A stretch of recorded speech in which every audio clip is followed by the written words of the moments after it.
Hello बच्चों। तो हमारे कुछ ही दिन बचे हुए हैं मैथ्स के एग्ज़ाम के, राइट। तो हम लोग क्या कर रहे हैं, हम लोग आजकल कर रहे हैं रिवीजन अपने सारे उन चैप्टर्स का।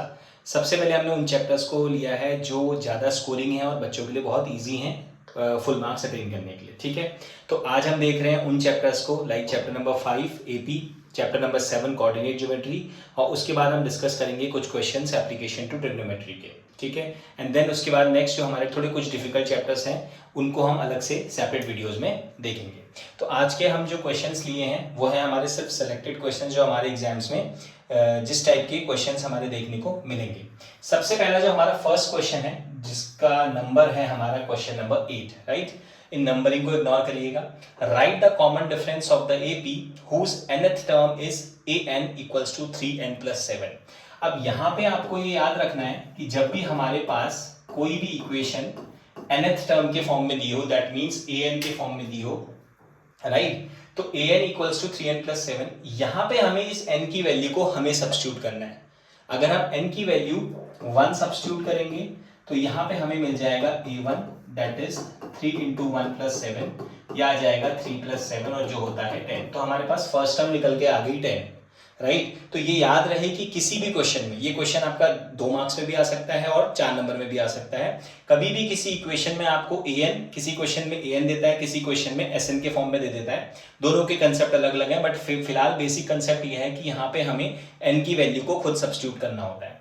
अगर हम यहाँ से n की वैल्यू 2 सब्स्टिट्यूट करेंगे तो हमारे पास इक्वेशन बनेगी 3 × 2 + 7, और 3 × 2 = 6, और 6 + 7 कितना हो जाएगा 30, राइट। फर्स्ट टर्म आ चुकी है, सेकंड टर्म आ चुकी है। हमें हमसे क्या पूछ रहा है, हमसे कॉमन डिफरेंस पूछ रहा है। तो कॉमन डिफरेंस आ जाएगा 13 - 10 जो कि होता है 3, राइट। चलो अब हम डिस्कस करते हैं, बेसिक सा क्वेश्चन है। अब इसके बाद हम डिस्कस करते हैं अपने क्वेश्चन नंबर सेकंड, ठीक है।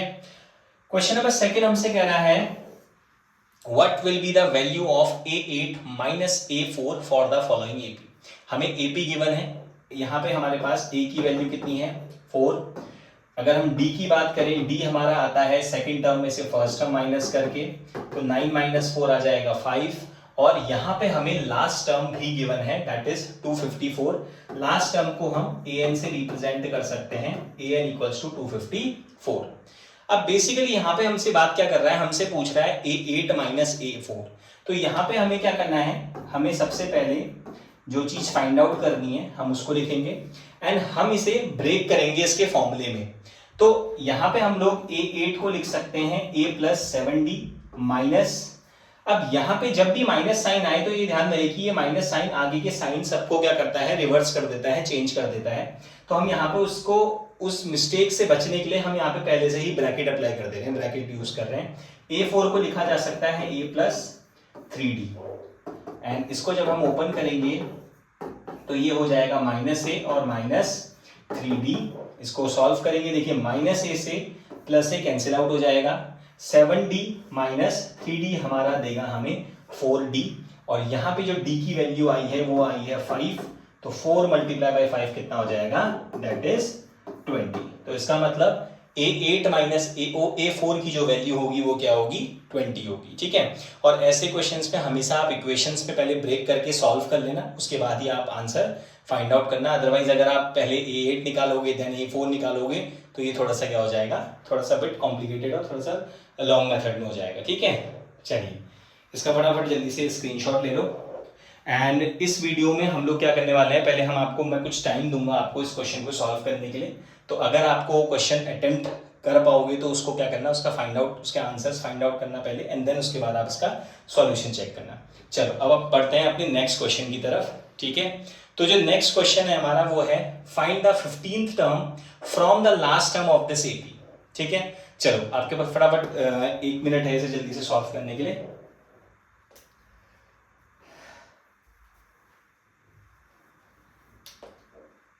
ठीक है, चलो फाइंड द 15th टर्म। अब यहां पे हमारे पास जो एपी दी है वो है 3, 8, 13, एंड इसकी लास्ट टर्म दी है हमें 253, ठीक है। और यहाँ पे ये 2022 में आया हुआ क्वेश्चन है, ठीक है। ये अगर हमें एपी दी है, अगर ये हमसे स्टार्टिंग से 15th टर्म मांगता तो हम यहाँ से डायरेक्ट A15 निकालते, राइट। बट क्वेश्चन में हमसे कहा है फ्रॉम लास्ट, मतलब ये हमसे लास्ट टर्म से पूछ रहा है कि पीछे लास्ट टर्म से आपको 15th टर्म निकालनी है। तो उसके लिए हम लोग क्या करने वाले हैं, हम लोग इस पूरी एपी को रिवर्स कर देने वाले हैं, ठीक है। क्योंकि अगर हम इस एपी को रिवर्स कर दें तो ये जो लास्ट से 15th टर्म पूछ रहा है वो हमारी फर्स्ट से 15th टर्म कहलाएगी। तो सबसे लास्ट टर्म है हमारी 253 and so on, then 13th हमारी यहां आ जाएगा एंड 8 उसके बाद, और जो हमारी प्रीवियस फर्स्ट टर्म थी वो अब बन जाएगी हमारी लास्ट टर्म, राइट। क्या किया हमने इस पूरी एपी को रिवर्स कर दिया। जो फर्स्ट टर्म थी वो बन गई लास्ट टर्म, जो लास्ट टर्म थी वो बन गई फर्स्ट टर्म, रिवर्स करने के बाद। अब हम लोग यहां से इसकी ए की वैल्यू देखेंगे तो ये आ जाएगा 253, डी की वैल्यू अगर हम फाइंड आउट करें तो 8 माइनस 13, राइट, तो ये हो जाएगा माइनस का 5, और लास्ट टर्म अगर हमें जरूरत पड़ी तो लास्ट टर्म भी हमारे पास अब गिवन है, दैट इज 3, ठीक है। चलिए अब हमसे जो 15th टर्म लास्ट से पूछ रहा था वो अब हमने कन्वर्ट कर ली है एपी को रिवर्स करके, अब वो हमारी कहलाएगी 15th टर्म, और इसका जो फॉर्मूला होता है वो होता है a प्लस 14d, a की वैल्यू है 253, 14 d की वैल्यू है हमारे पास -5, इसे सॉल्व कर लेंगे, ये कितना आ जाएगा -5 4 जा 20, 5 1 जा 5 6 7, अब 253 से 70 माइनस करेंगे, 3 माइनस 0 3, और 15 माइनस 7 कितना हो जाएगा आपका 8, और 183, दोबारा क्रॉस चेक करेंगे, ये आ जाएगा 3 एंड 8 8 16 और 1 15 102, तो 183 हमारा क्या है, लास्ट से 15th टर्म जो है हमारा 183 है, ठीक है। तो ऐसे क्वेश्चंस को आप बहुत ही सिंपल बना सकते हो थोड़े से छोटे से कंसेप्ट को समझकर, ठीक है। चलो इसके बाद अब हम बढ़ेंगे अपने नेक्स्ट क्वेश्चन की तरफ, ठीक है। अब किसी किसी क्वेश्चंस पे हमने क्या किया है, मैंने सेलेक्टेड दो क्वेश्चंस भी लिए हुए हैं, जिसमें से एक क्वेश्चन में आपका होमवर्क हो जाएगा जो आपकी प्रैक्टिस, जिसकी आप प्रैक्टिस करोगे, और सेकंड क्वेश्चन जो मेरे को एक्सपेक्टेड लगता है इस टाइप के क्वेश्चंस आने के लिए, उसको हम यहाँ पे प्रैक्टिस करेंगे, ठीक है। चलो अब हम बात करते हैं अपने, तो यहाँ पे हम लोग लेने वाले हैं अपने 40th क्वेश्चन को, ठीक है। तो ये है हमारा in an AP the first term is 12, यहाँ पे जो हमारी फर्स्ट टर्म है वो क्या है 12 है, तो हम लोग सबसे पहले अपनी गिवन वैल्यूज को लिखेंगे, and the common difference is 6, यहाँ पे हमारा कॉमन डिफरेंस कितना है 6 है। If the last term of the AP is 252, तो हमारे पास last term that means A N, ये कितना दिया हुआ है 252 दिया है, तो ये हमसे मांग रहा है middle most term, find its middle term. अब मिडिल टर्म फाइंड करने के लिए हमें सबसे पहले ये पता होना चाहिए कि इस पूरी एपी में कितने नंबर ऑफ टर्म्स हैं, ठीक है। तो उसके लिए हम लोग ए एन का फॉर्मूला अप्लाई करेंगे और हम फाइंड आउट करेंगे कि हमारे इस एपी में कितने नंबर ऑफ टर्म्स हैं, क्योंकि उसी के बाद हम बता सकते हैं कि हमारी मिडिल मोस्ट टर्म कौन सी होगी। तो ए एन की वैल्यू हमारे पास गिवन है, ए की वैल्यू हमारे पास गिवन है n-1, डी की वैल्यू हमारे पास 6 है, ठीक है। हम 12 को लेफ्ट हैंड साइड लेके आते हैं तो ये माइनस हो जाएगा, और कितना आएगा 252 में से हम 12 माइनस करेंगे, 6 जो है इसको अभी हम मल्टीप्लाई नहीं करते हैं, ठीक है। तो 2 माइनस 2 0, 5 माइनस 1 4, और 240, 6 को इसके डिवाइड में लेके आएंगे, 6 4 जा 24, साथ में 0, तो n की वैल्यू जो आ जाएगी -1 लेफ्ट साइड आके ऐड करेगा, एंड n की वैल्यू आ जाएगी 41। तो दैट मीन्स हमारे पास जो टोटल नंबर ऑफ टर्म्स इस एपी में गिवन है वो है हमारी 41, बट 41 का अगर हम हाफ करें, ठीक है, क्योंकि हमारे पास टोटल नंबर ऑफ टर्म्स निकल कर आ गई हैं और हमें ये फाइंड आउट करना है कि इसमें मिडिल टर्म कितनी है, find its middle term, right, middle term हमें बीच की टर्म इसमें निकालनी है। तो अगर हम 41 को हाफ करें, क्योंकि किसी भी चीज को हाफ या किसी भी चीज की सेंटर की वैल्यू निकालने के लिए हमें इसे 2 से हाफ करना होता है, बट अगर हम इसे हाफ करेंगे तो ये वैल्यू जो है ये आपका डेसिमल में आएगी 20.5, बट हमें पता है कि हमारी जो नंबर ऑफ टर्म है वो कभी भी डेसिमल में नहीं हो सकती, तो इसलिए ये जब भी हमारे पास क्या होगा, जब भी हमारे पास नंबर ऑफ टर्म ऑड आएगी, जैसे यहाँ पे हमारे पास जो 41 है वो एक ऑड नंबर है, राइट, तो उसके लिए हमें क्या करना पड़ेगा, अगर हमें मिडिल टर्म निकालनी है तो उसके लिए हमें अपने ऑड नंबर में +1 करना पड़ेगा, जिसकी वजह से वो इवन बन जाए, और उसको 2 से डिवाइड करना पड़ेगा। दैट मीन्स 41 में हम पहले 1 ऐड करेंगे और ये बन जाएगा 42/2 एंड ये आ जाएगा 21। दैट मीन्स कि जो हमारी 21st टर्म होगी वो क्या होगी, मिडिल टर्म। तो therefore 21st term of this AP is middle term. जो इस पूरी AP की जो मिडिल मोस्ट टर्म है वो कौन सी है, 21st टर्म, राइट। और अगर हमसे 21st टर्म पूछता है तो हम लोग सीधे सीधे इसमें क्या करेंगे, a + 20d, a की वैल्यू हमारे पास है 12 प्लस 20 मल्टीप्लाई बाई d की वैल्यू हमें गिवन है 6। सॉल्व करेंगे, 12 + 6 2 = 12, साथ में 0, और ये आ जाएगा 2 3 132। दैट मीन्स 132 जो है वो इसकी क्या है, मिडिल मोस्ट टर्म है, राइट। चलो जल्दी से इसे फटाफट नोट डाउन करो।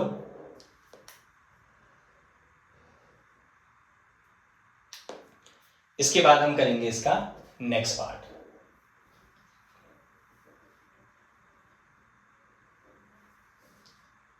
ठीक है, अब इसका जो हमारे पास नेक्स्ट पार्ट है वो है आपका 17th टर्म। तब तक आप नेक्स्ट पार्ट ट्राई करो फटाफट इसका।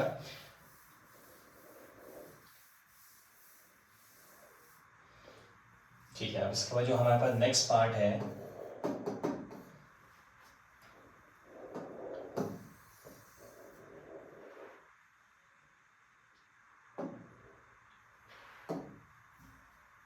ठीक है। अब नेक्स्ट पार्ट हमसे कह रहा है सेकंड जो 41 क्वेश्चन है, the 17th term of an AP is 5 more than twice its 8th term, right. ये हमारे पास ऐसे क्वेश्चंस में हमेशा इक्वेशन बनती है, बट हमारा सॉल्विंग का जो मेथड है वो बिल्कुल एज सिंपल जैसे हमने और क्वेश्चंस में किया है वही रहने वाला है। 17th टर्म जो है किसी भी AP की, तो हम लिखते हैं A17 इज मतलब equals to 5 more than twice its 8th term. 5 more that means ये 5 ज्यादा है, तो 5 को प्लस करेंगे। किससे ज्यादा है, ट्वाइस इट्स 8th टर्म, इसकी 8th टर्म से ट्वाइस दुगना। ठीक है, एक बार दोबारा से रिकॉल करेंगे। 17th term of this AP is 17th term मतलब A17 इज 5 मोर। 5 मोर का मतलब है हम +5 करेंगे, ट्वाइस मतलब है 2 से multiply, then its 8th term that means A8, right. And ये हमारे पास एक इक्वेशन फ्रेम हो गई according to the given condition. उसके बाद कह रहा है if the 11th term of the AP is 43। तो एक इक्वेशन हमें इसने और दी हुई है, तो पहले हम क्या करेंगे, पहले हम इस इक्वेशन को सॉल्व कर लेते हैं थोड़ा सा। तो A17 को हम लिख सकते हैं A + 16D, 5 as it is, twice A8 को हम ओपन करेंगे and that will be converted to A + 7D। इसको सॉल्व करते हैं थोड़ा सा, तो यहां से 2 जब मल्टीप्लाई होगा आ जाएगा 2A + 14D, एंड इनको थोड़ा सा सॉल्व करेंगे तो क्या आ जाएगा, A हमारा राइट हैंड साइड शिफ्ट होगा 2A - A, 16D और 14D लेफ्ट में आ जाएगा, -14D बन जाएगा, और +5 हमारे पास as it is. 16 - 14D 2D, 2A - A + 5। तो ये हमारे पास एक छोटी सी वैल्यू निकल के आ गई है, जिसको थोड़ा सा हम अगर अरेंज करें, 2D को लेफ्ट में लेके जाते हैं -2D बन जाएगा, एंड 5 को हम लेफ्ट में लेके जाते हैं तो ये बन जाएगा -5। ठीक है, ये हमने एक इक्वेशन डिराइव कर ली इस गिवन इंफॉर्मेशन से। ठीक है, और बेसिकली आप हमेशा याद रखना, इस टाइप के क्वेश्चंस में हमेशा आपको 2 इक्वेशंस फ्रेम करनी पड़ेंगी, और उन इक्वेशंस को सब्स्टिट्यूशन या एलिमिनेशन मेथड से आपके जो भी फाइंड आउट करना होगा वो आंसर आएगा। ठीक, तो फर्स्ट इक्वेशन के थ्रू हमारी एक इक्वेशन फॉर्म हो चुकी है। अब हम बात करते हैं अपनी सेकंड इक्वेशन की, that is if the 11th term of the AP is 43। That means question हमसे कह रहा है कि जो इसकी 11th टर्म है वो 43 है, तो इसको अगेन हम फिर से क्या करेंगे, ब्रेक कर लेंगे, A + 10D। अब यहां से हमारे पास एक इक्वेशन और आ चुकी है, ये हमारी सेकंड इक्वेशन है, इसको हम फर्स्ट इक्वेशन कंसीडर करेंगे। अब हमें सिर्फ और सिर्फ सब्स्टिट्यूशन और एलिमिनेशन मेथड से इन दोनों इक्वेशंस को सॉल्व करना है। तो लिखेंगे सॉल्विंग इक्वेशन 1 एंड 2, राइट। तो यहाँ पे हमारे पास इक्वेशन a माइनस 2d जो है वो -5 है, देन दूसरा a प्लस 10d जो है वो है 43। दोनों a सेम है तो साइन चेंज कर देते हैं सबके। साइन चेंज करने से a से a कैंसिल आउट हो जाएगा, माइनस माइनस प्लस 10 और 2 12 होता है, एंड साइन नेगेटिव आएगा, equals to minus minus plus, ये आ जाएगा माइनस का 48, और यहाँ से माइनस कैंसिल, एंड d आ जाएगा 48/12, दैट इज 12 4 जा 48, और हमारे पास जो d की वैल्यू आ गई वो कितनी आ गई 4, राइट। तो d की वैल्यू हमारे पास कितनी आ गई है 4 आ चुकी है। अब क्वेश्चन हमसे पूछ रहा है find the nth term of the AP। इस nth टर्म के लिए हमें a की जरूरत पड़ेगी, क्योंकि AP चैप्टर के लिए जो बेसिक फंडा है वो ये है कि आप a और d की वैल्यू अगर आप फाइंड आउट कर सकते हैं तो आप इक्वेशन में गिवन कुछ भी चीज निकाल सकते हैं। क्वेश्चन में कुछ भी चीज आपसे पूछ ले आप उसको इजीली बहुत निकाल पाएंगे।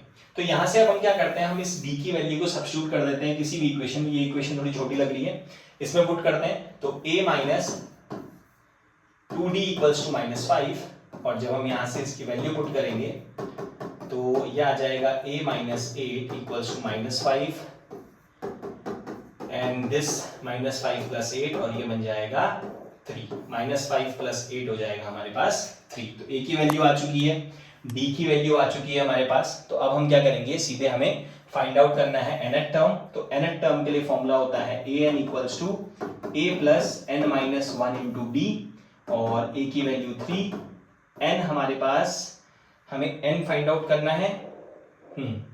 हमारे पास an इसमें नहीं है, राइट, तो हमें इसमें n भी निकालना पड़ेगा पहले, ठीक है। तो हमें इसमें पहले n निकालना पड़ेगा।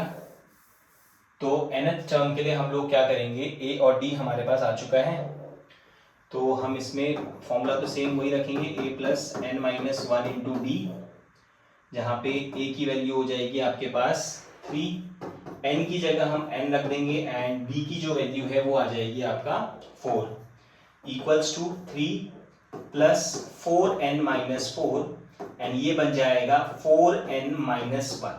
तो जो इसमें nth टर्म आई है वो आपका एक एक्सप्रेशन या इक्वेशन के फॉर्म में आई है, जिसका आंसर है 4n माइनस 1, ठीक है। तो हमारे पास a और d की वैल्यू आ चुकी थी, ठीक है, और वहां से हमने क्या कर दिया, वहां से हमने इसकी nth का एक एक्सप्रेशन या इक्वेशन निकाल दी, दैट इज 4n माइनस 1, ठीक है। आई होप ये समझ में आ गया होगा। दोनों क्वेश्चंस बहुत इंपॉर्टेंट है अपने आप में, मिडिल टर्म निकालना भी बहुत इंपॉर्टेंट है, और जो नेक्स्ट क्वेश्चन है हमारा इक्वेशन के फॉर्म में, हमारे पास जो जनरली जो 3 और 4 मार्क्स के जो क्वेश्चन आते हैं वो इसी पे बेस्ड आते हैं, जहाँ पे दो इक्वेशंस को हमें सॉल्व करके कोई भी पर्टिकुलर वैल्यू निकालनी होती है, ठीक है। चलिए इसे फटाफट नोट डाउन करो।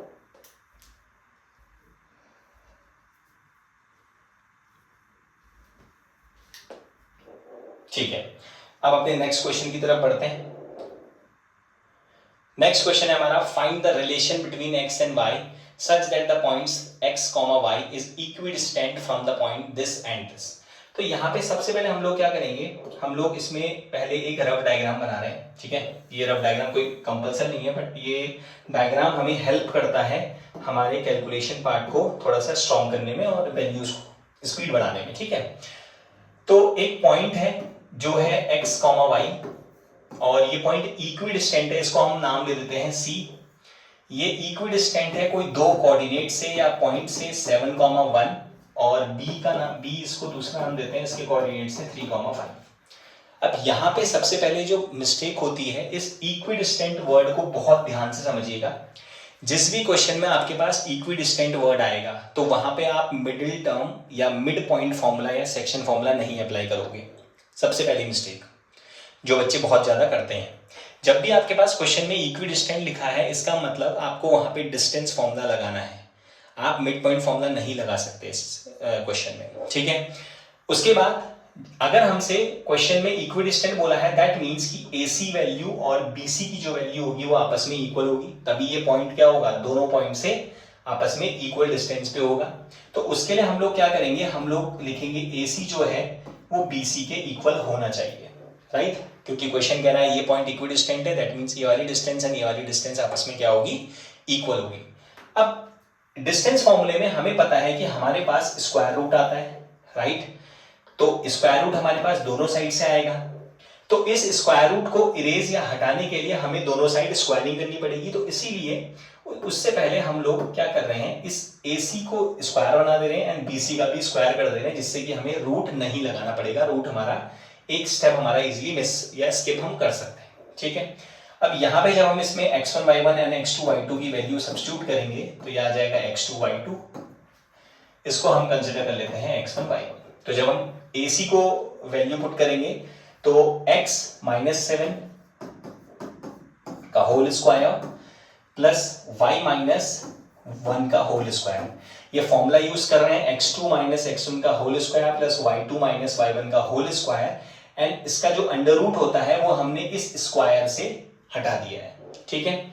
इक्वल्स टू यहां सॉल्व करेंगे x2 -x1 3 का whole square and y2 -y1 का होल स्क्वायर, अगेन जो स्क्वायर रूट होगा वो स्क्वायर से हटा दिया गया है, ठीक है। चलिए अब यहाँ पे हमें इसे क्या करना पड़ेगा, सॉल्व करना पड़ेगा। तो a माइनस बी का होल स्क्वायर ओपन होगा, a square plus b square and minus 2ab, इसको ओपन करेंगे a square plus b square minus 2ab equals to right hand side भी फॉर्मूला ओपन होगा, a square plus b square minus 2ab then a square plus b square minus 2ab, ठीक है। ये हमारे पास क्या हो चुका है, ये हमारे पास सारे फॉर्मूले हमने ओपन कर लिए हैं। अब हम x स्क्वायर से x स्क्वायर को कैंसिल कर सकते हैं, देन y स्क्वायर से y स्क्वायर कैंसिल कर सकते हैं, एंड उसके साथ साथ बस बाकी वैल्यू आई थिंक कैंसिल नहीं हो रही, ठीक है। तो अब हम x वालों को एक तरफ y वालों को एक तरफ, तो यहां से 49 प्लस 1 आपका 50 बन जाएगा, minus 14x minus 2y equals to 25 और 9 हमारा बनाएगा 34, देन माइनस का 6x और माइनस का 10y, ठीक। x वालों को एक तरफ कर लेते हैं, तो 14x राइट हैंड साइड जाएगा माइनस 6x एंड इस 34 को लेफ्ट साइड लाके माइनस 34 में कन्वर्ट कर देते हैं एंड माइनस 2y और ये माइनस 10y लेफ्ट में आके प्लस 10y कन्वर्ट हो जाएगा, ठीक है। अब 50 में से अगर हम 34 को माइनस करें तो ये बन जाएगा 16 और प्लस माइनस 10 में से 2 गया 8y इक्वल्स टू 14 में से 6 हमारा जाएगा तो ये आ जाएगा 8x, ठीक है। तो यहाँ पे अगर हम ध्यान से देखें तो ये इक्वेशन जो बनी है ये पूरी की पूरी जो 8 से डिविजिबल है, तो यहाँ पे हम पूरी इक्वेशन को 8 से डिवाइड कर रहे हैं, तो 8 2 जा 16, 8 1 जा 8 एंड 8 1 जा 8 दैट मीन्स 1x। तो इसको हम लिख सकते हैं x equals to y plus 2 और इसको फ्रेम किया जा सकता है x minus y equals to 2। तो ये जो है ये हमारा रिलेशन आ गया है x और y में, जिसको x equals to y plus 2 से भी रिप्रेजेंट किया जा सकता है, x minus y equals to 2 से भी रिप्रेजेंट किया जा सकता है, जो कि हमसे क्वेश्चन में पूछा था, ठीक है। और ये याद रहे कि जब भी हमसे रिलेशन पूछेगा तो रिलेशन में हमारे पास कभी भी आंसर में वैल्यूज नहीं आने वाली, वहां पे हमें x और y देखने को मिलेंगे ही मिलेंगे, ठीक है। बेसिकली एनसीईआरटी का क्वेश्चन है हमारे पास इस टाइप का ये, तो और इम्पॉर्टेंट है, कई बार एग्जाम में आया भी है, ठीक है। चलिए जल्दी से नोट डाउन करिए।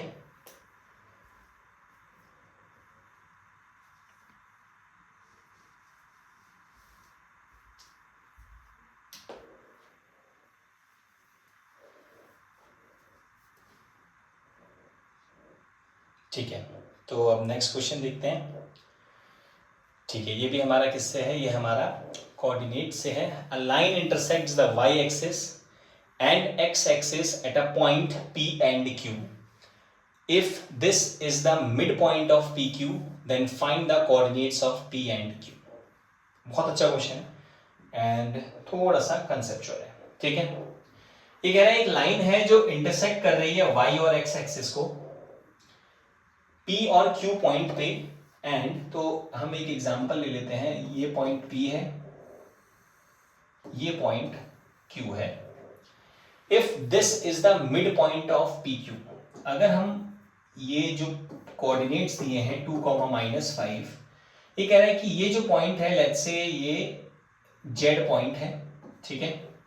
ये Z पॉइंट जो है ये मिड पॉइंट है किसका, P और Q का, तो हमें P और Q के कोऑर्डिनेट्स फाइंड आउट करने हैं।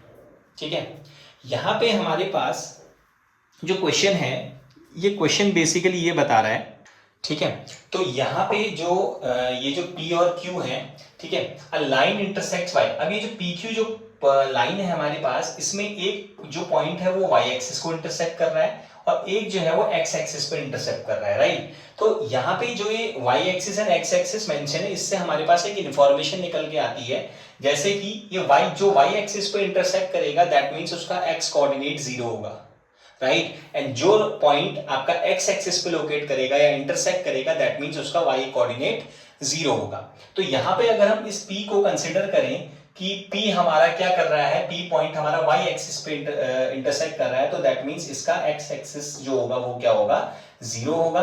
तो इसको हम 0, इसके कोऑर्डिनेट्स जो होंगे वो 0, y फॉर्म के होंगे।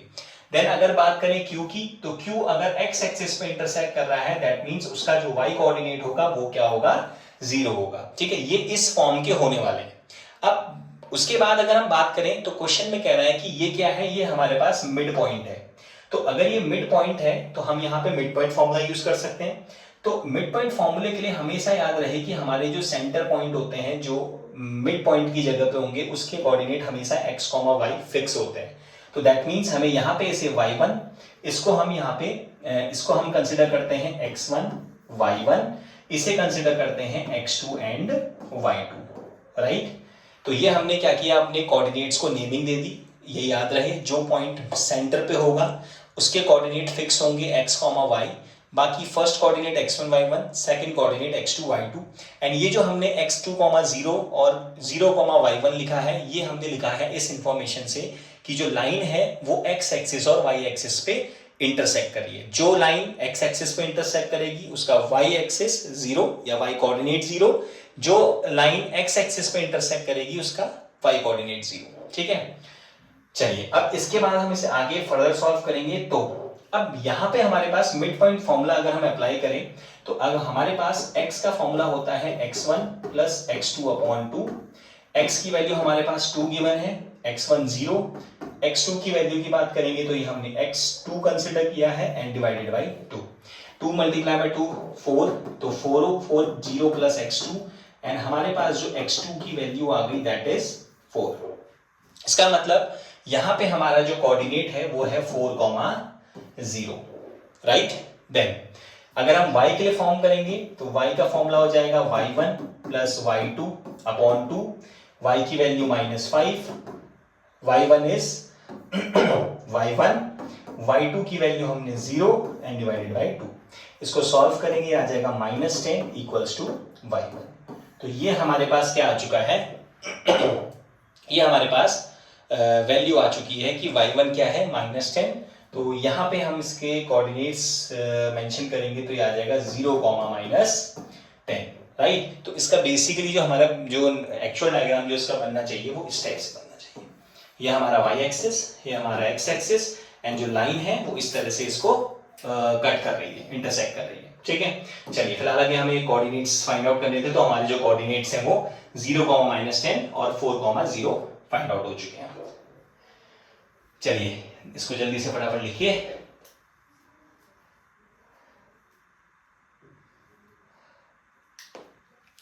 ठीक है, अब इसके बाद जो हमारा जो नेक्स्ट क्वेश्चन है वो हमारा अपने आप में बहुत ज्यादा मोस्ट इंपॉर्टेंट एंड हमारा एनसीईआरटी का ही क्वेश्चन है एंड कई बार वैल्यूज रिपीट, कई बार ये क्वेश्चन रिपीट भी हुआ है। ठीक है, तो अब हम इस क्वेश्चन को यहीं पे कर लेते हैं।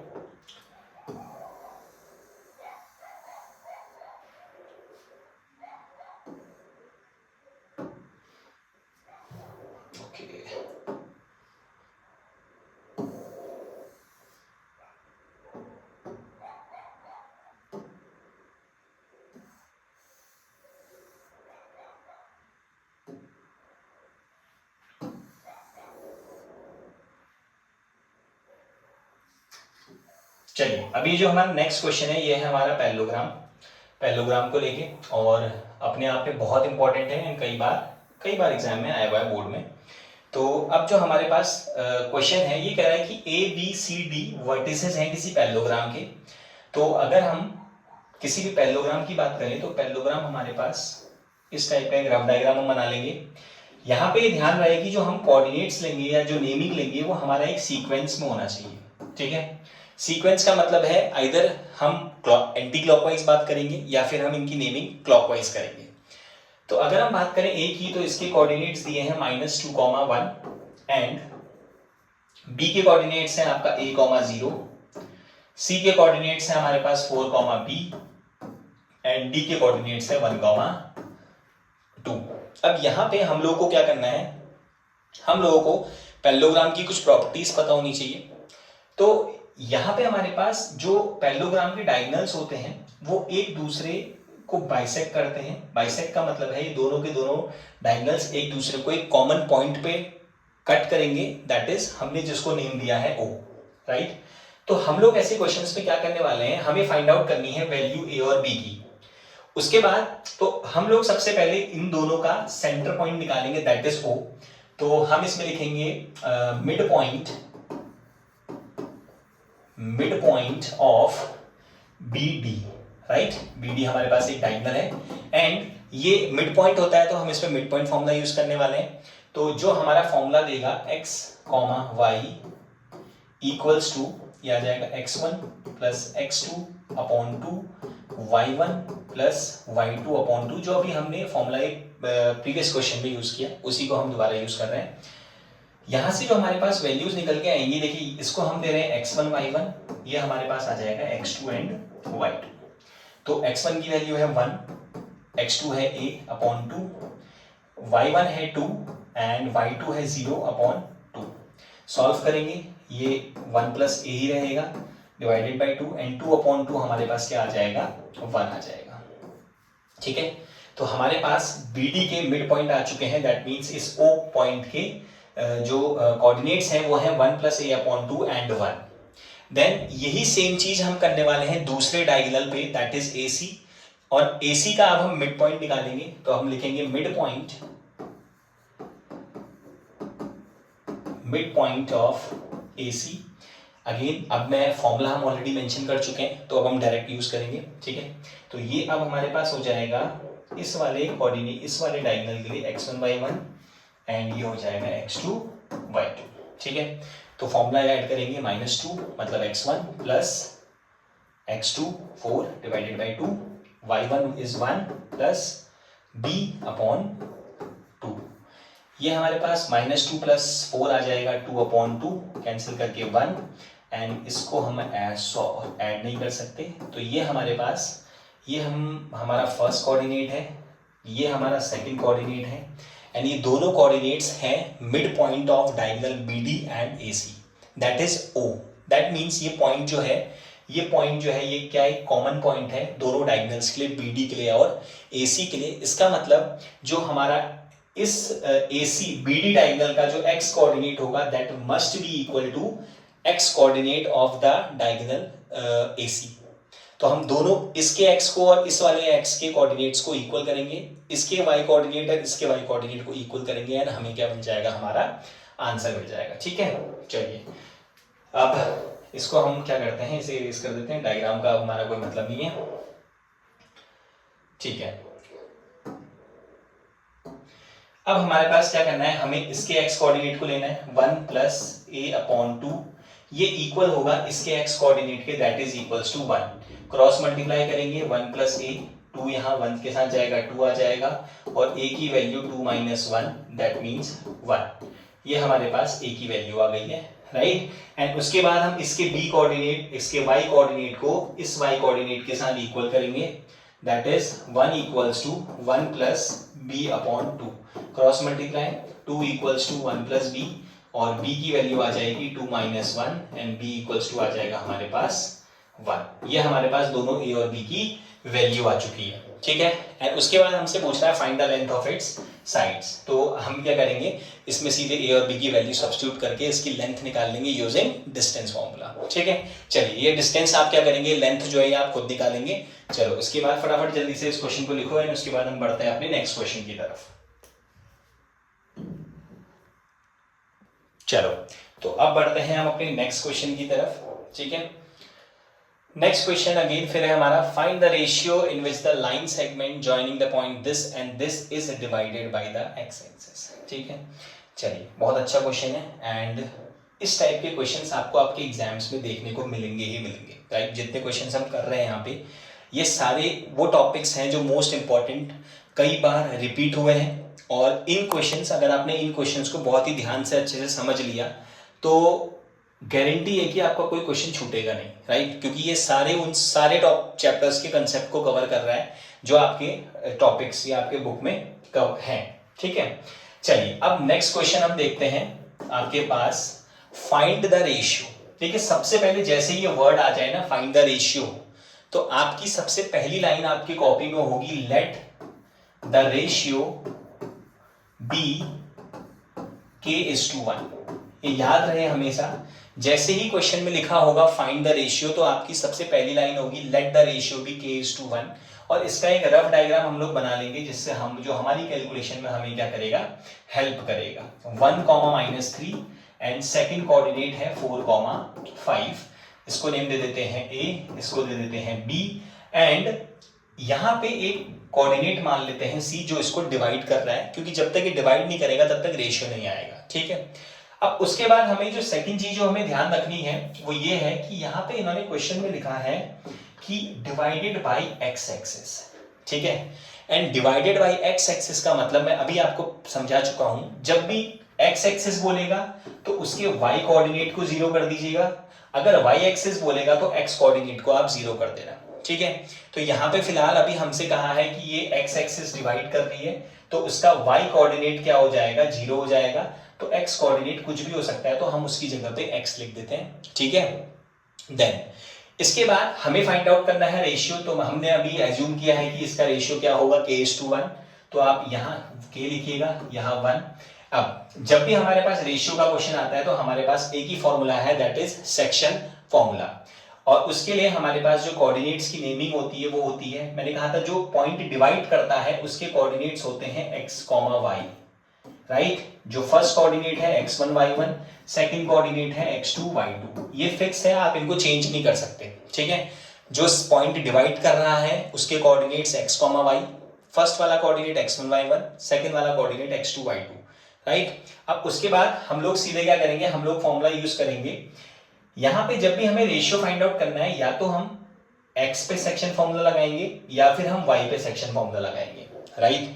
तो यहां पे हमें गिवन है y की वैल्यू 0, क्योंकि इसने कहा था कि ये x एक्सिस पे डिवाइड कर रहा है, तो हम यूज करेंगे y का formula, that is y equals to my2 plus ny1 upon m plus n, और m और n यहाँ पे ये रेशियोज हैं, ये m है एंड ये n है, राइट। अब हम इसकी वैल्यू पुट करेंगे तो y की जगह पे हम मेंशन करेंगे 0, m है हमारा k, y2 की वैल्यू आ जाएगी हमारे पास 5 प्लस n इंटू y1 है हमारे पास -3 divided by k plus 1।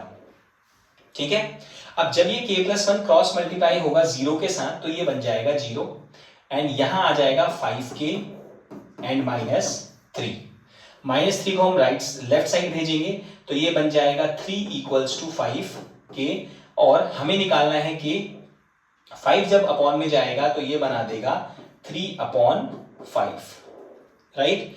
And जब भी हमारे पास k की जो वैल्यू आती है, जैसे यहां पे हमारे पास वैल्यू आई है 3/5, दैट मीन्स जो न्यूमरेटर जो ये वाला पार्ट है ऊपर वाला वो m होता है एंड नीचे वाला जो पार्ट है वो होता है n, तो इसका मतलब ये लाइन जो है वो m:n, इसका रेशियो है 3:5, ये हमारा रेशियो आ चुका है 3:5, राइट। तो ये 3 है, ये 5 है।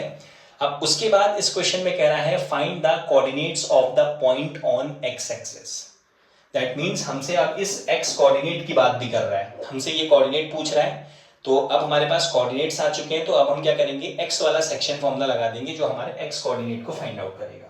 तो अब हम यूज करते हैं x equals to mx2 plus nx1 upon m plus n, हमें x निकालना है, राइट।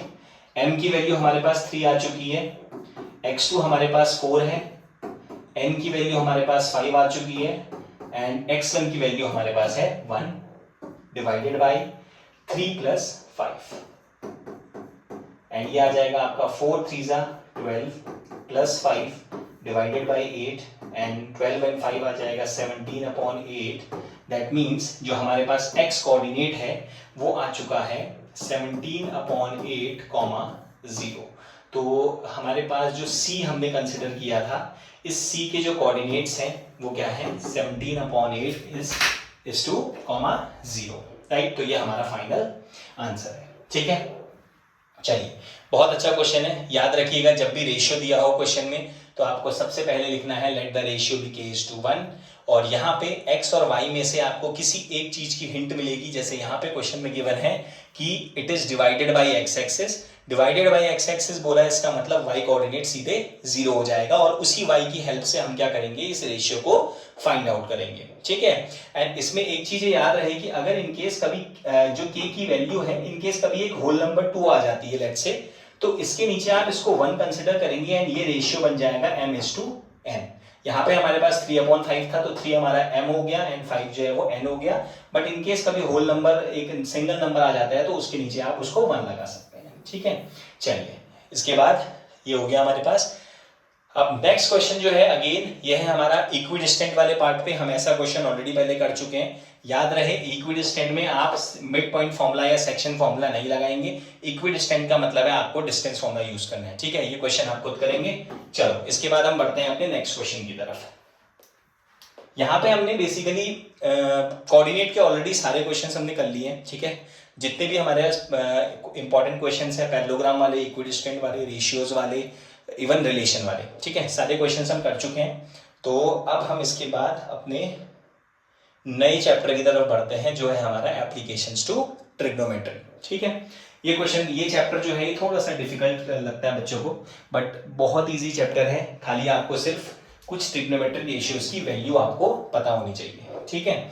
चलिए, अब इसको इजी बनाते हैं फटाफट। इस चैप्टर को भी बहुत ही ध्यान से समझते हैं। ये कह रहा है फर्स्ट क्वेश्चन हमसे कह रहा है the string of a kite is 150 metre long, right. तो जो हमारी पतंग है उसकी जो डोर है, ठीक है, धागा है, वो 150 मीटर लंबा है and makes an angle 60 degree with the horizontal.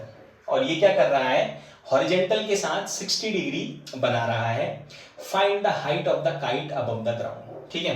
तो मान लेते हैं कि ये हमारा ग्राउंड है, ठीक है। ऐसे क्वेश्चंस में हमें फिगर बहुत इंपॉर्टेंट है बनाना, क्योंकि फिगर से ही हम फाइंड आउट करते हैं कि ये हमारी जो हमारे वैल्यूज एंड एंगल्स हैं वो इजीली कैसे निकलेंगे, ठीक है। तो ये जो हमारा लेट्स से हम इस पॉइंट से अगर इसे मेजर करें, तो जो हमारा स्ट्रिंग है काइट का, यहाँ पे हमारे पास हमारी काइट है एंड इसका जो धागा है वो है 150 मीटर लॉन्ग, ठीक है।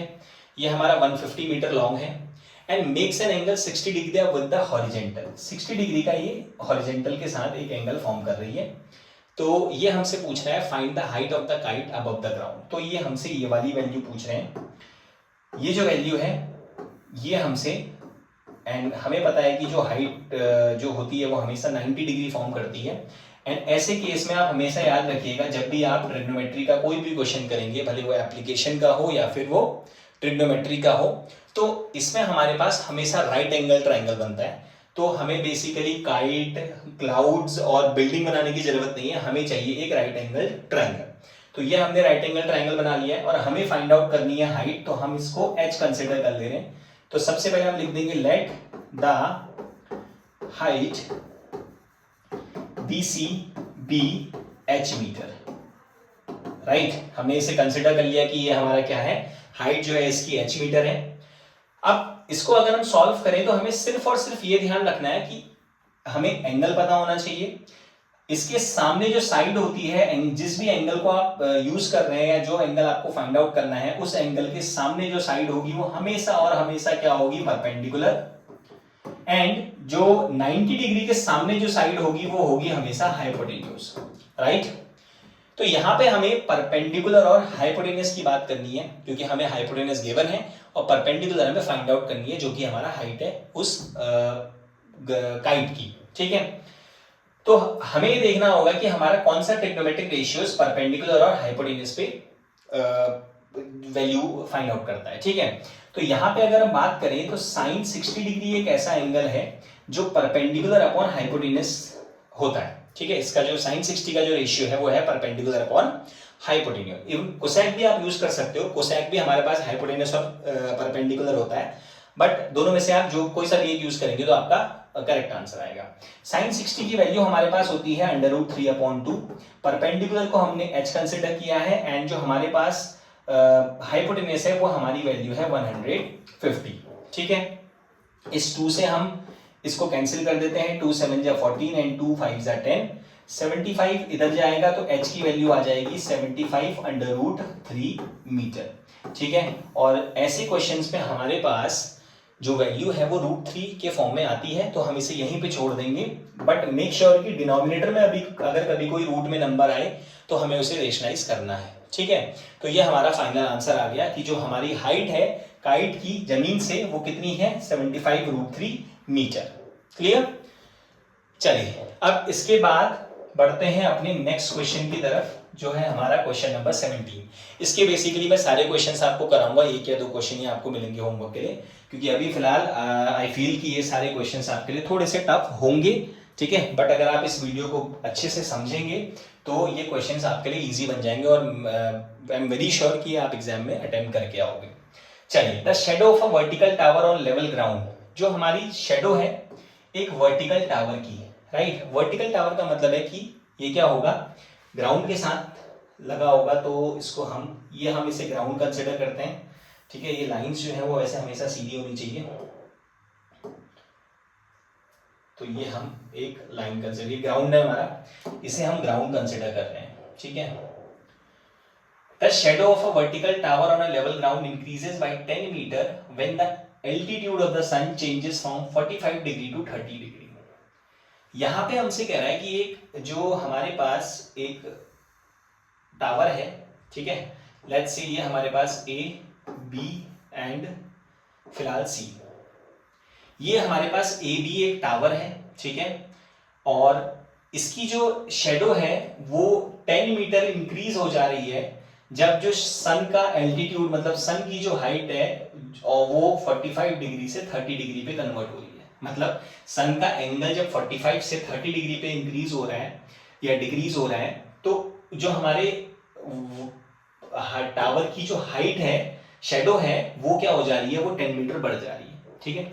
तो लेट्स से अगर हम कंसिडर करें कि अगर हमारा यहां तक इस डी पॉइंट पे हमारी इस टावर की शेडो थी, दैट मीन्स AB हमारे शेडो की हाइट है एंड BD जो है वो शेडो की, जो हमारी टावर की शेडो है, ठीक है। एक बार दोबारा से देखते हैं, AB हमारी टावर की हाइट है, BD जो है वो हमारी टावर की शेडो है, राइट, परछाई है। इस एंगल पे यहां पे हमारे पास जो एंगल है वो क्या है, वो है हमारे पास 45 डिग्री, क्योंकि क्वेश्चन में बोला है 45 से 30 डिग्री हो रहा है, दैट मीन्स यहां पे हमारे पास जो एंगल आएगा वो आएगा 45 डिग्री। बट ये क्वेश्चन ऐसा कह रहा है कि जो शेडो है वो 10 मीटर बढ़ जाती है जब उसका एलिवेशन, जब उसका एंगल 30 डिग्री बनेगा। तो दैट मीन्स अगर हम इसको थोड़ा सा आगे फॉरवर्ड करें एंड ये जो वैल्यू है ये 10 मीटर, इसको इरेज कर देते हैं यहाँ C, ये जो है ये 10 मीटर इंक्रीज हो जाती है जब इसका एलिवेशन 30 डिग्री हो जाता है, राइट। ये हमारे पास इसका एक्चुअल फिगर बन चुका है, ठीक है। अब एक बार दोबारा से ध्यान से समझिएगा, AB जो है वो हमारी टावर की हाइट है, राइट। AB हमारी टावर की हाइट है एंड BD जो है जब एंगल 45 डिग्री था तो उस टाइम पे हमारी जो शेडो की लेंथ थी वो थी BD, एंड जैसे ही एंगल डिक्रीज हुआ 30 डिग्री हुआ तो जो इसकी शेडो थी वो क्या हो गई, वो इसकी शेडो हमारी बढ़ गई, दैट इज 10 मीटर जो इंक्रीज हो गई है, दैट मीन्स CD क्या हो गई, 10 मीटर हो गई, राइट। अब यहां पे हमारे पास डायग्राम बन चुका है, ठीक है। अब यहाँ पे हमारे पास फिगर हमारा रेडी हो चुका है, तो हमें बेसिकली क्या क्या फोकस करना है, हमें फोकस करना है अपने राइट ट्राइंगल पे, और यहाँ पे हमारे पास जब दो एंगल्स हैं तो 2 राइट ट्राइंगल्स हमारे पास बनेंगे, ठीक है। तो हमें सिर्फ इन 2 राइट ट्राइंगल्स पे एक एक करके हमें क्या करनी है, अपना ट्रिग्नोमेट्री यूज करनी है। हमसे क्वेश्चन में पूछा गया है find the height of tower, तो हम इस हाइट को कैपिटल H कंसिडर कर लेते हैं, ठीक है, और इस dB डिस्टेंस को x कंसिडर कर लेते हैं, बाकी ये वाली डिस्टेंस हमें 10 मीटर गिवन है। तो सबसे पहले हम लोग लगाएंगे इस वाले ट्राइंगल पे अपनी ट्रिग्नोमेट्री, और ये आ जाएगा इन ट्राइंगल ABD, ठीक है। अगेन हम क्या करेंगे, एंगल के सामने वाली साइड परपेंडिकुलर, दूसरी वाली साइड बेस, एंड 90 के सामने हाइपोटेन्यूस। फिलहाल हमें ये दोनों फाइंड आउट करनी है, तो हम लोग क्या कर रहे हैं, हम लोग 10 थीटा लगाने वाले हैं 1045 डिग्री, क्योंकि 1045 होता है आपका परपेंडिकुलर अपॉन बेस, तो ये आ जाएगा h अपॉन x, और 1045 की वैल्यू होती है 1, तो ये बन जाएगा h equals to x, right. ये हमारे पास फर्स्ट इक्वेशन आ गई, दैट मीन्स ये हमारे पास ये दोनों वैल्यूज जो है वो सेम आ चुकी है। अब उसके बाद हम यूज करेंगे दूसरा ट्राइंगल अपना, in triangle AB and C। अब हमारे पास अगेन 10 के एंगल के सामने वाली side perpendicular and then base, तो फिर से हम 1030 डिग्री यूज करेंगे, और ये हो जाएगा capital H upon 10 plus x, क्योंकि अब बेस हमारा यहां से लेके यहां तक पूरा कंसिडर किया जाएगा, ठीक है। 1030 की वैल्यू होती है 1 upon √3 equals to capital H upon x plus 10, cross multiply करेंगे x plus 10 equals to h √3। अब यहाँ पे जो हमारे फर्स्ट ट्राइंगल से जो वैल्यू आई थी उसे हमें सब्स्टिट्यूट करना है, ठीक है। अब यहाँ से हम h की वैल्यू को भी सब्स्टिट्यूट कर सकते हैं और हम x की वैल्यू को भी सब्स्टिट्यूट कर सकते हैं। उसके लिए हम लोग देखेंगे कि हमें निकालना क्या है, एंड हमें फाइंड आउट पूछा गया है हाइट ऑफ टावर, तो हम x की जगह पे h रखते हैं। तो जैसे ही हम इस x की जगह पे h रखेंगे, ये बन जाएगा h plus 10 equals to h √3, और इसको सॉल्व करेंगे तो आ जाएगा आपका h √3 minus h equals to 10। यहां से h कॉमन आएगा, √3 माइनस 1 इक्वल्स टू 10, और h की वैल्यू निकल के आ जाएगी 10 अपॉन √3 माइनस 1, ठीक है। तो यहां से हम इसकी डायरेक्ट वैल्यू रख के इसे माइनस भी कर सकते हैं और इसको रेशनलाइज भी कर सकते हैं, ठीक है। तो डायरेक्ट ऐसा करते हैं, हम वैल्यू पुट कर देते हैं, तो ये बन जाएगा 10 अपॉन √3 की वैल्यू हमें गिवन है 1.73, तो 1.73 में जब हम माइनस करेंगे तो ये बन जाएगा 0.73, ठीक है। और पॉइंट हटाएंगे तो ऊपर आ जाएंगे साथ में 2 जीरो, और 1000 से हमें क्या करना है, 73 को डिवाइड करना है, 73 से डिवाइड करना है, सॉरी, ठीक है। तो अब हमें क्या करना है, हमें डिवाइड करना है 1000 को 73 से। तो जब हम इसे डिवाइड करेंगे, आपका ये कितना आ जाएगा हमारे पास, 73 1 जा 73, ठीक है। 10 में से 3 आपका 7, 9 माइनस 7 2, 0 हमारा कैरी हो जाएगा आगे। अब 7 3 जा तो होता है 21, तो 3 ले लेते हैं, तो आपका कितना आ जाएगा 13, ये आ जाएगा 3 3 जा 9 एंड 3 7 जा 21, ठीक है। आई होप ये चल ही जाएगा। तो 4 से चेक करें, 4 3 जा 12, 4 7 जा 28, हाँ ठीक है, तो करेक्ट। 10 माइनस 9 आपका हो जाएगा 1 एंड 6 माइनस 1 हो जाएगा 5, देन डेसिमल लगाएंगे, एक 0 आ जाएगा हमारे पास, ठीक है। तो ये हो जाएगा 73 कितना 3 जा, बट 3 जा हमारे पास 5 से भी डाल सकते हैं। एक काम करते हैं, हम इसे 5 से 15, 5 से 21 और छोटा हो रहा है, तो हम इसे ले लेते हैं 7 से। 7 3 जा 21, 7 7 जा 49, 50 51, ये हमारे पास थोड़ा सा बड़ा हो गया, ठीक है। तो हमारे पास जो बेसिकली आंसर आ रहा है 13.6 में आ रहा है, राइट। तो 13.6 पे हम इसे क्या करेंगे, रोक लेंगे, तो हाइट जो हो जाएगी वो हो जाएगी 13.6 मीटर, ठीक है। इसे हम अप्रॉक्सीमेट 14 मीटर भी लिख सकते हैं। तो ये हमारा क्या है, ये हमारा फाइनल इसका आंसर आ चुका है, ठीक है। आई होप बहुत अच्छे से समझ में आ रहे होंगे, क्योंकि बेसिक से जो हम बेसिकली हमारा जो इसमें बेसिक्स यूज होते हैं, हम उनको उस पर ध्यान ना करें, ठीक है। तो 13.6 मीटर इसका क्या आ जाएगा, फाइनल आंसर आ जाएगा। और इन क्वेश्चंस को देख के आपको घबराना नहीं है, ठीक है। बेसिकली इन सारी लैंग्वेज को बहुत ही ध्यान से समझना है, और उसके बाद हमें एक राइट ट्राइंगल बनाना है जिसमें 2 ट्राइंगल और सिंगल ट्राइंगल बनता है, और उसके बाद आपको क्या करना है, अपनी नॉर्मल कैलकुलेशन करनी है। कुछ वैल्यूज आपको बाय हार्ट याद होनी चाहिए, ठीक है। बिना वैल्यूज के आप इसको नहीं सॉल्व कर पाओगे। चलो अब बढ़ते हैं अपने नेक्स्ट क्वेश्चन की तरफ। तो नेक्स्ट क्वेश्चन है हमारे पास, from a window 60 metre high above the ground of a house in a street. एक विंडो है जो कि 60 मीटर